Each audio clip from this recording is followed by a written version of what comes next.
नमस्कार बच्चों। आज हम आपकी पुस्तक व्यवसाय अध्ययन भाग 1 के 7वें अध्याय निर्देशन का तीसरा भाग देखने जा रहे हैं। बच्चों, इसके पिछले 2 भागों में हमने निर्देशन के बारे में बहुत कुछ जाना। हमने देखा कि निर्देशन क्या होता है, इसकी विशेषताएं क्या है, इसका महत्व क्या है। फिर हमने निर्देशन के तत्वों के बारे में जाना। हमने देखा कि निर्देशन 4 तत्वों से मिलकर बनता है। वो है पर्यवेक्षण, अभिप्रेरणा, नेतृत्व व संप्रेषण। हमने एक एक करके पर्यवेक्षण, अभिप्रेरणा और नेतृत्व के बारे में जाना। हमने पर्यवेक्षण और अभिप्रेरणा को जहां एक तरफ विस्तार में देखा, वहीं हमने पिछले भाग के अंत में नेतृत्व के बारे में अपनी चर्चा शुरू की थी। हमने नेतृत्व का अर्थ व उसके महत्व को जाना। हमने ये बात की कि कैसे एक अच्छा नेता, चाहे वो संगठन से बाहर हो या किसी व्यावसायिक संगठन में ही क्यों ना हो, एक अच्छा नेता अपने अनुयायियों या ये कह लें कि कर्मचारियों को अच्छा नेतृत्व प्रदान करके उनके व्यवहार को प्रभावित करता है व उन्हें एक विशेष दिशा में ले जाने का काम करता है जो कि संगठन के लिए वांछित हो। एक अच्छे नेता के गुणों पर यह निर्भर करता है कि वह कितने कुशलता से, वह कितने अधिक मजबूती से कर्मचारियों को प्रभावित कर सकता है। आज के इस भाग की शुरुआत हम नेतृत्व की शैलियों से करेंगे। हम देखेंगे कि नेता व उनका नेतृत्व किस प्रकार का होता है, वो इसके बाद फिर हम संप्रेषण पर चर्चा करेंगे। तो आइए आज का भाग शुरू करते हैं।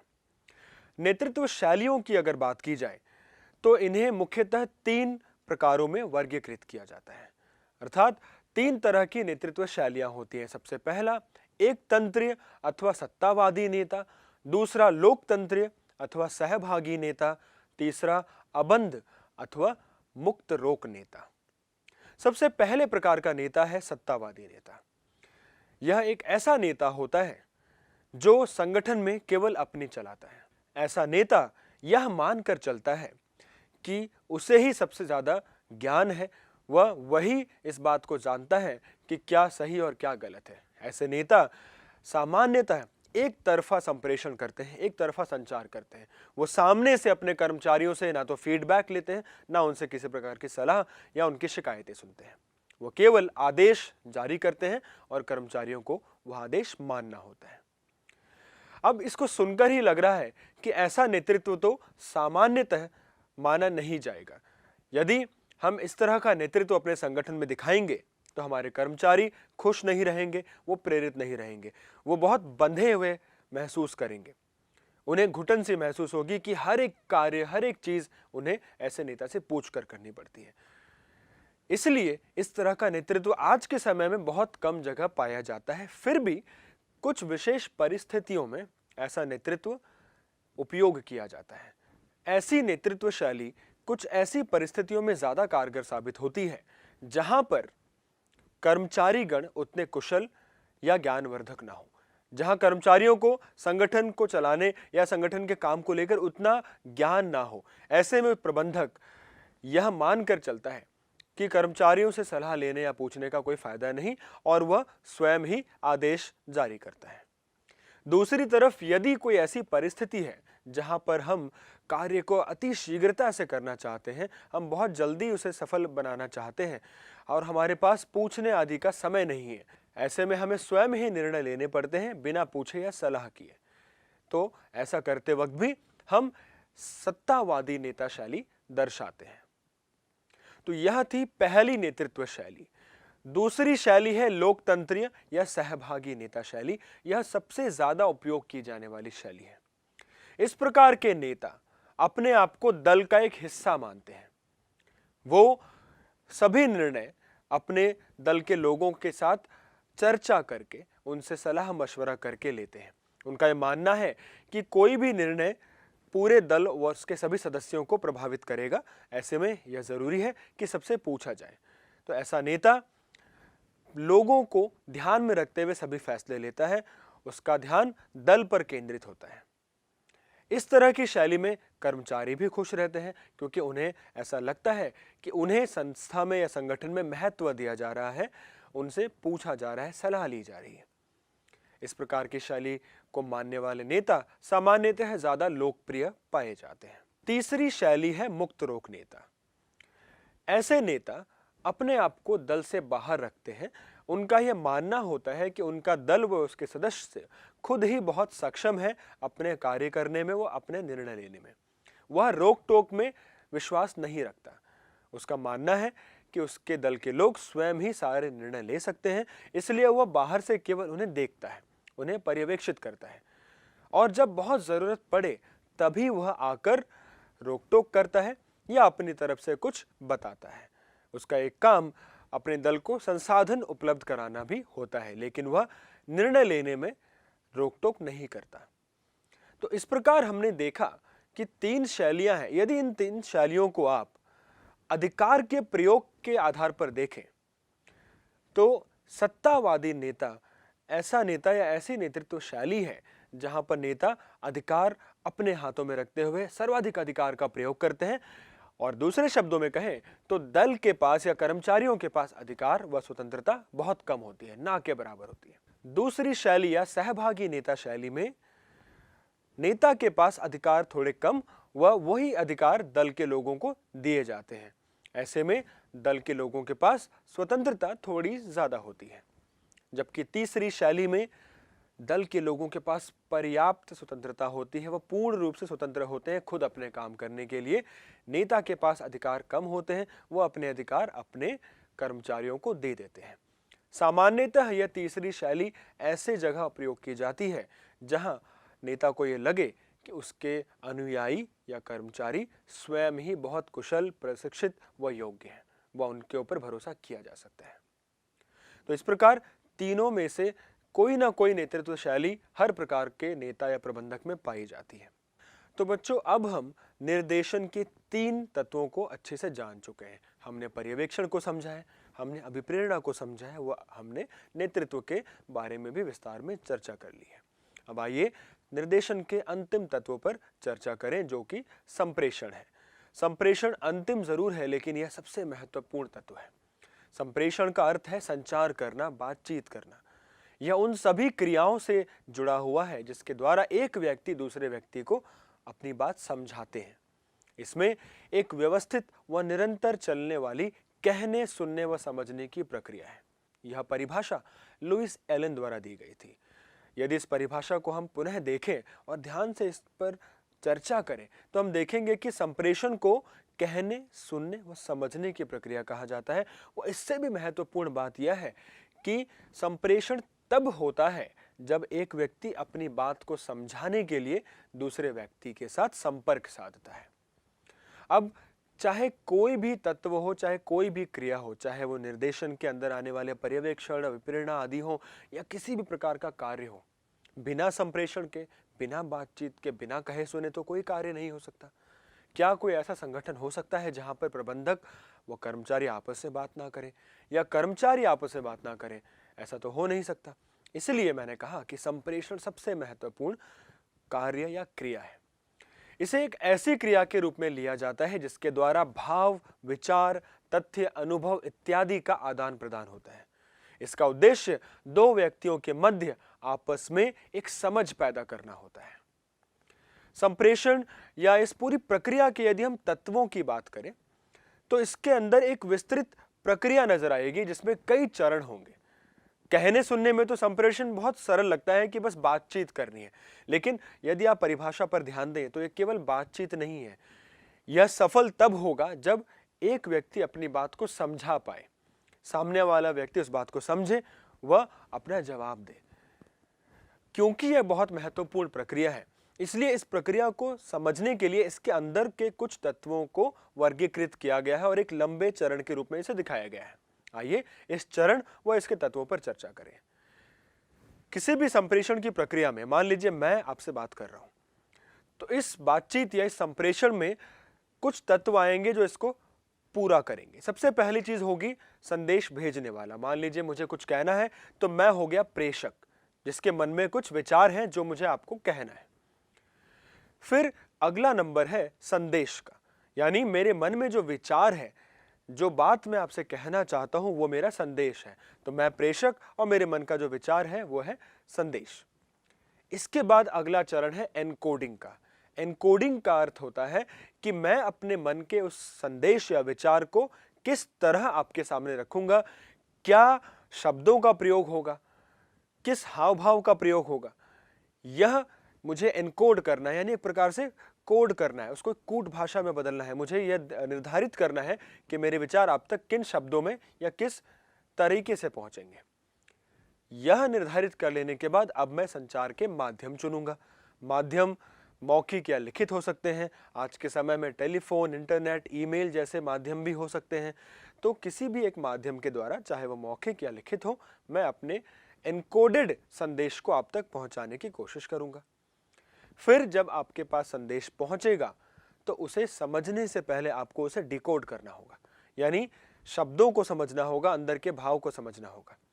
जब आप उसे समझ जाएंगे तब वास्तव में आपको संदेश प्राप्त होगा और फिर आप कहलाएंगे संदेश प्राप्तकर्ता।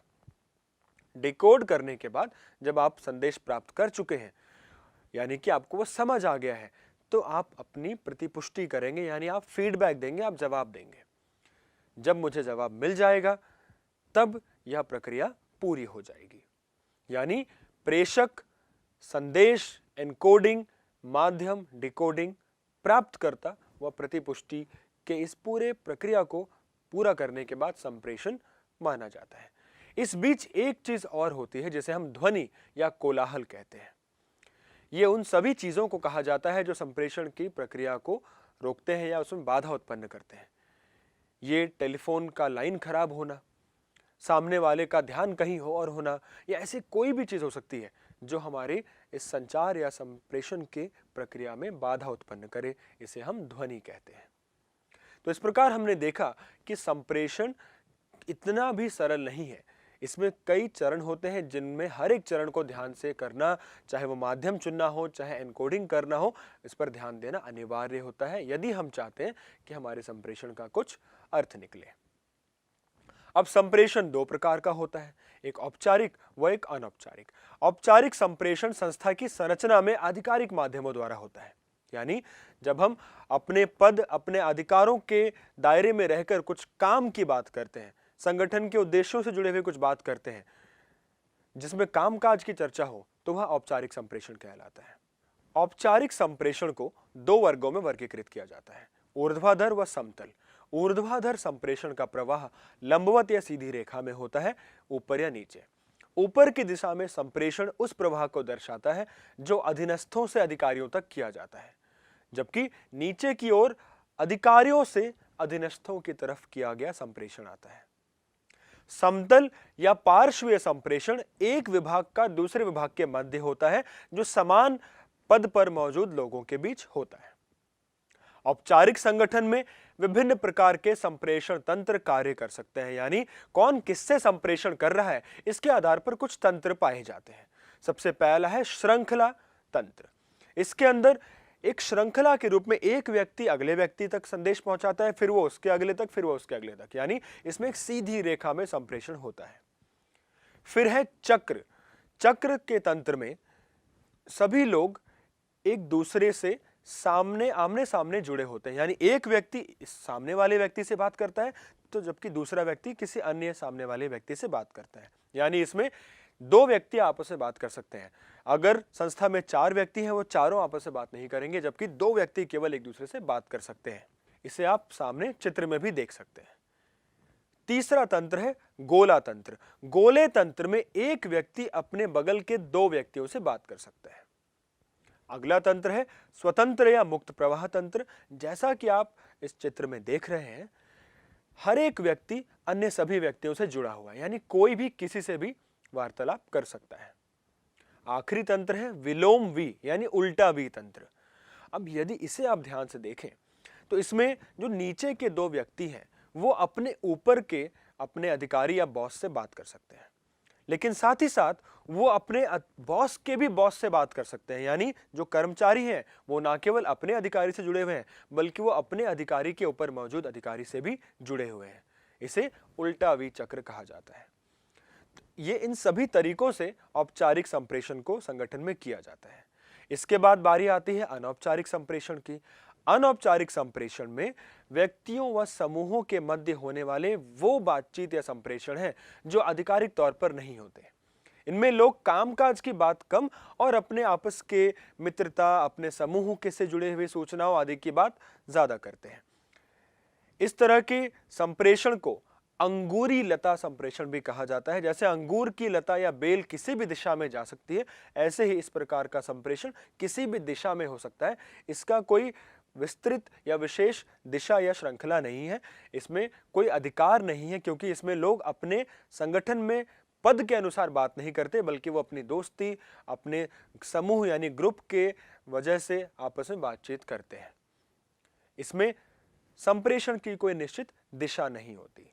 इसके भी कुछ विशेष तंत्र पाए जाते हैं, जैसे कि श्रृंखला या सिंगल स्ट्रैंड तंत्र, जहां पर एक सीधी लाइन में एक समूह के लोग एक दूसरे से बात करते हैं।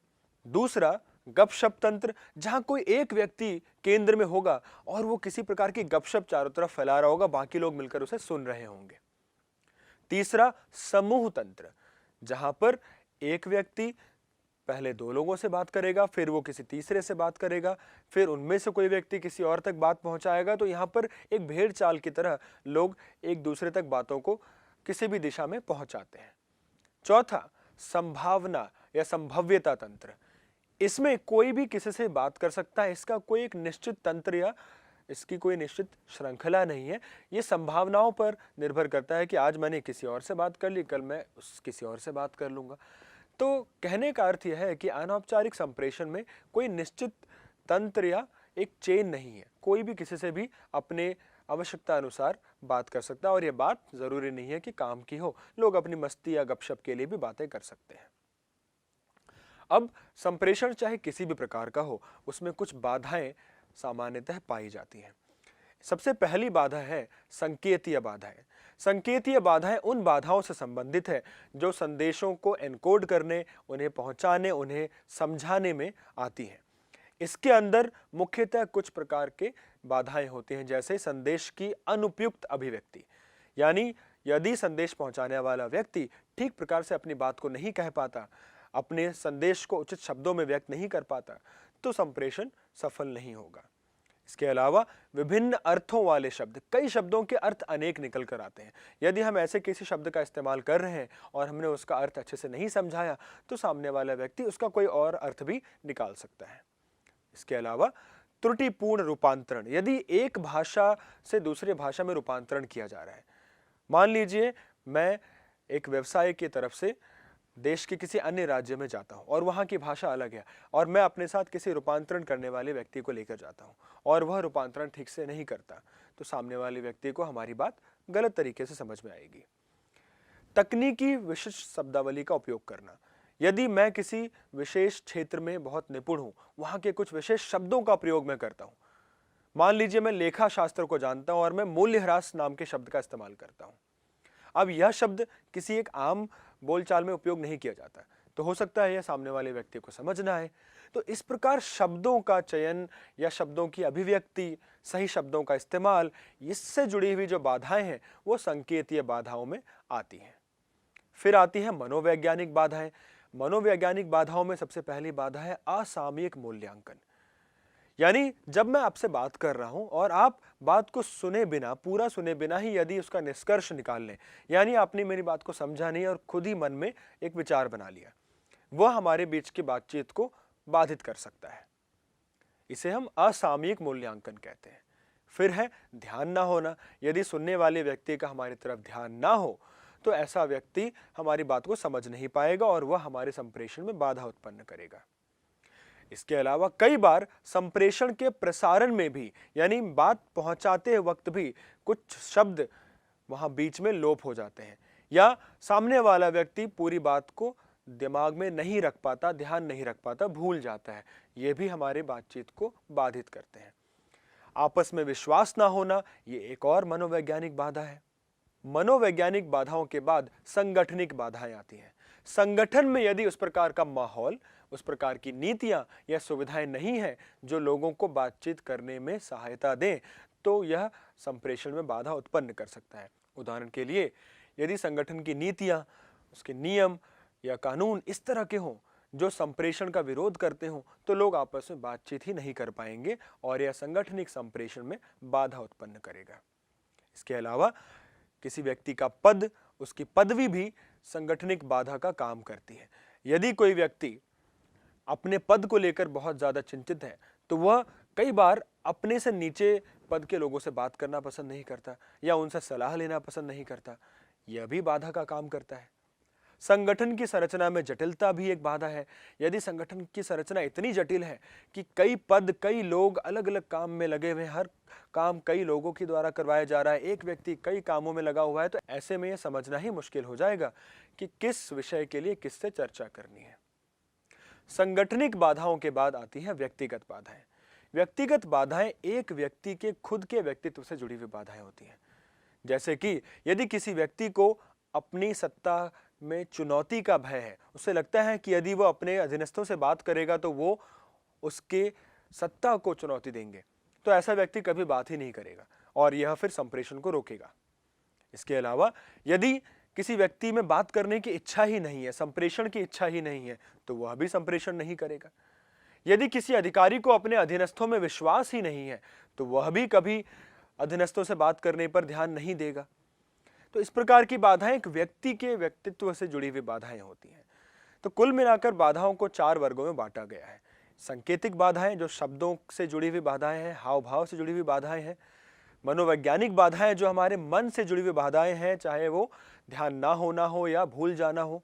संगठनिक बाधाएं संगठन के पद, उसकी नीतियां, उसकी संरचना आदि से जुड़ी हुई बाधाएं हैं। वह व्यक्तिगत बाधाएं एक व्यक्ति के व्यक्तित्व से जुड़ी हुई बाधाएं हैं। इन बाधाओं से पार भी पाया जा सकता है। इसके लिए कुछ विशेष कदम उठाकर हम अपने संगठन में संप्रेषण को सुधार सकते हैं। जैसे कि संप्रेषण करने से पहले हम अपने विचारों को स्पष्ट कर लें कि हम कहना क्या चाहते हैं। इसके अलावा एक बहुत महत्वपूर्ण बात यह है कि संप्रेषण हमेशा प्राप्तकर्ता की आवश्यकता अनुसार हो, यानी जिससे हम बात कर रहे हैं क्या उसे उस बात की जरूरत है, क्या वह उसके लिए उपयोगी है, यह सोचें। तभी सामने वाले व्यक्ति को हमारी बातें समझ आएंगी, वो उन पर ध्यान देंगे। संप्रेषण के पहले अन्य लोगों से भी परामर्श करें। यदि हम कोई बहुत महत्वपूर्ण संप्रेषण कर रहे हैं तो हम उसके लिए अन्य लोगों से सलाह ले सकते हैं। संप्रेषण के लिए यह बहुत जरूरी है कि हम अच्छा श्रोता बने, हम अपने सुनने की शक्ति को बढ़ाएं। इसके अलावा यह भी बहुत अनिवार्य है कि हम केवल अपनी तरफ से बातों को बोलकर पीछे न हट जाएं। हम यह भी सुनिश्चित करें कि सामने से हमें फीडबैक यानी प्रतिपुष्टि मिल रही हो। इन सभी चीजों को करके हम संप्रेषण को अधिक प्रभावी बना सकते हैं, उसे सुधार सकते हैं। तो बच्चों, आज इस भाग में हमने नेतृत्व की शैलियों और संप्रेषण पर चर्चा की। हमने देखा कि संप्रेषण बहुत महत्वपूर्ण कार्य है। यह एक संगठन में औपचारिक, अनौपचारिक तरीके से विभिन्न तंत्रों के द्वारा किया जा सकता है। वह इसमें बहुत सारी बाधाएं आ सकती हैं, लेकिन इन बाधाओं को समझदारी पूर्वक सुलझाया भी जा सकता है, सुधारा भी जा सकता है। इस अध्याय के तीनों भागों में हमने निर्देशन के अर्थ से लेकर उसके चारों तत्वों पर विस्तार से चर्चा की है। और जैसा कि मैंने आपको पहले भाग में भी कहा था, निर्देशन न केवल प्रबंधक के लिए बल्कि पूरे संगठक के लिए बहुत ही महत्वपूर्ण कार्य है और यह आपको आगे जाकर भी बहुत फायदा पहुंचाएगा। इसलिए यह अनिवार्य है कि आप इस अध्याय को बहुत ध्यानपूर्वक पढ़ें और समझें। मैं आशा करता हूं कि आपको आज का भाग व इस अध्याय के तीनों भाग अच्छे से समझ आए होंगे। आज के लिए इतना ही। धन्यवाद।